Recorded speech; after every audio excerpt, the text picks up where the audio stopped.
मेरे प्यारे बच्चे, आज का संदेश कुछ खास है। इसे ध्यान से सुनना मेरे बच्चे। जब भी तुम चाहोगे कि तुम्हें महादेव के साक्षात दर्शन हो या किसी ऐसी शक्ति के दर्शन हो, शिव या शक्ति के, तो जब भी वह दर्शन प्राप्त होंगे ना, तो एक साथ दो भावनाएं जागृत होंगी। एक प्रेम की भावना, सम्मान की भावना, और दूसरी भावना डर की, क्योंकि उनके पास शक्ति इतनी ज़्यादा है ना कि यह दोनों तरफ की भावनाओं का जागृत होना तो लाजिमा है। लेकिन तुम घबराओ मत बच्चे। तुम्हारे साथ वर्तमान में जो भी हो रहा है, तुम्हारा डर लगना, कुछ चीज़ों से तुम्हारा मन हटना, कुछ चीज़ों से तुम्हारा आकर्षण होना, कुछ चीज़ों के प्रति कुछ प्रण जो तुमने लिए थे उनका फिर टूट जाना, यह सारी चीज़ें यूं ही तुम्हारे साथ नहीं हो रही हैं। यह सब की एक श्रृंखला, एक अलग आध्यात्मिक यात्रा पे तुम निकल चुके हो बच्चे। और यहाँ से तुम्हारा हाथ पकड़ के पीछे कोई तुम्हें खींच भी नहीं सकता। और यह आध्यात्मिक यात्रा पूरे पूरे जीवन तुम्हारे साथ रहेगी। और कुछ तुम्हारे घर परिवार के लोग थे जिनकी इच्छा कुछ अधूरी रह गई थी। आज वह उनका शरीर नहीं है, लेकिन उनका विशेष आशीर्वाद है तुम पर।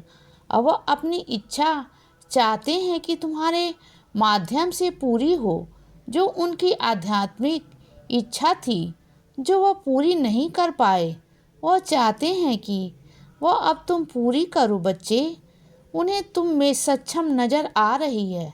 भले आज तुम अपने आप को कमज़ोर समझ रहे हो, अपने आप को डरपोक समझ रहे हो, हिम्मत नहीं है, दम नहीं है तुम में, शक्ति नहीं है, लेकिन आशीर्वाद इतना ज़्यादा है ना कि यह सारी नकारात्मक भावनाएं धीरे धीरे हट जाएंगी बच्चे। जैसे तुम्हें तुम्हारे विद्यालय में किसी भी चीज़ के पहले प्रशिक्षण दिया जाता था ना कि कैसे करना है, क्या करना है, तैयारी करवाई जाती थी, ताकि जिस दिन तुम्हारी परीक्षा हो बच्चे, उस दिन तुम सब कुछ सही तरीके से लिखो। बस वैसे ही अभी तैयारी करवाई जा रही है बच्चे। इसीलिए बड़ी विचित्र विचित्र चीज़ें हो रही हैं। पहले जो छोटी छोटी बातें तुम्हें बुरी लगती थी, अब वह बेअसर हो गई हैं। अब उनका कोई असर नहीं पड़ रहा तुम पर। तुम्हारे जीवन में यह सब कुछ लीला है। यह सारी लीलाएं चल रही हैं बच्चे, क्योंकि तुम्हारी इच्छा है और कुछ कृपा है तुम पर। बस इसीलिए इन बातों को गुप्त रखा करो मेरे बच्चे। इन बातों का जिक्र मत किया करो। जिक्र करने से फिर यह शक्तियाँ तुमसे संपर्क करने में हिचकिचा जाएंगी, क्योंकि कई सारे लोग फिर अपनी कई सारी चीज़ों को तुम पर लगा देंगे। कुछ लोग चाहेंगे कि वह अपने सवाल जवाब उन महाशक्तियों से, शिव शक्ति से पूछने के लिए तुम्हें जरिया बनाने की कोशिश करेंगे बच्चे। इन सब में बहुत परेशान हो जाओगे तुम। इसीलिए किसी से जिक्र मत किया करो।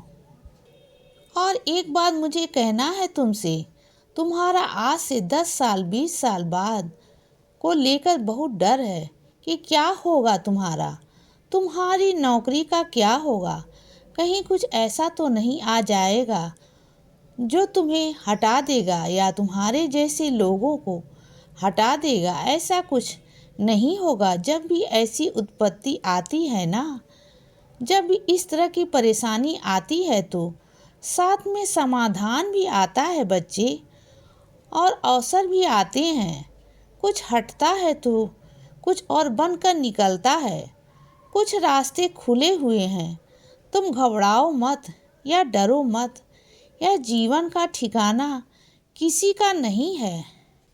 सब कुछ जो भी है ना, वो महादेव ने स्वयं लिख रखा है।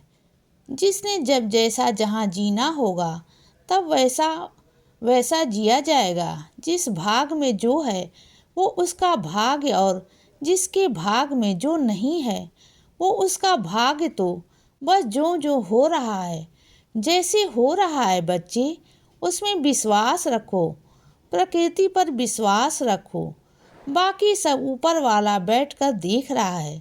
लेकिन एक बात कहूँगा, तुम शिव जी से यदि सच में प्रेम करते हो ना, तो तुम उनके शिवलिंग पर हो सके तो थोड़ा सा गंगा जल या जो भी हो ऐसे भी जल अर्पित करने का प्रयास किया करो बच्चे।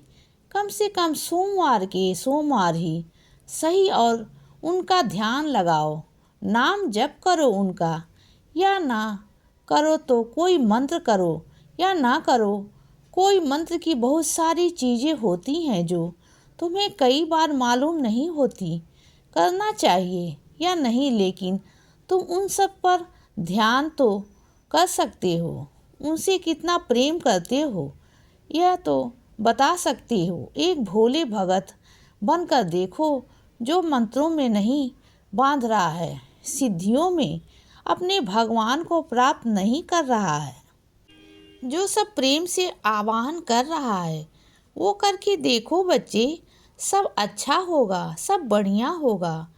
और जिस सुकून की तलाश में हो बच्चे, वो सुकून कहीं और नहीं मिलेगा। वो सुकून तुम्हारे अंदर ही है, तुम्हारे अंदर। बस तुम्हें उसे पहचानने की ज़रूरत है बच्चे। तुम्हें पता है तुम्हारे अंदर इतनी काबिलियत है कि तुम दूसरों को परामर्श दे सकते हो। तुम्हें इतनी काबिलियत है कि तुम दूसरों के दुख दूर कर सकते हो बच्चे। कि तुम में इतनी काबिलियत है, तुम दूसरों के चेहरे पे खुशियाँ ला सकते हो बच्चे। और जब तुम में इतनी काबिलियत है तो अचानक ऐसा क्या हो जाता है बच्चे कि तुम बेचैन से हो जाते हो, तुम परेशान से हो जाते हो। तुम्हें पता है, तुम्हारी इतनी समस्या भी पता है, और तुम्हें उस समस्या का समाधान भी पता है बच्चे। लेकिन जब बात समाधान की आती है तब तुम उससे पीछे हट जाते हो। तुम परेशान बहुत जल्दी हो जाते हो बच्चे। आज जिस बात पर तुम परेशान हुए थे वो बात परेशान होने वाली थी ही नहीं। इसीलिए बच्चे परेशान मत हुआ करो और खुश रहा करो और खुशियाँ बांटा करो। इसीलिए बच्चे सदा खुश रहो और हमेशा मुस्कुराते रहो। मेरा आशीर्वाद हमेशा तुम्हारे साथ है बच्चे। अब रात हो गई है मेरे बच्चे, अब सो जाओ। शुभ रात्रि।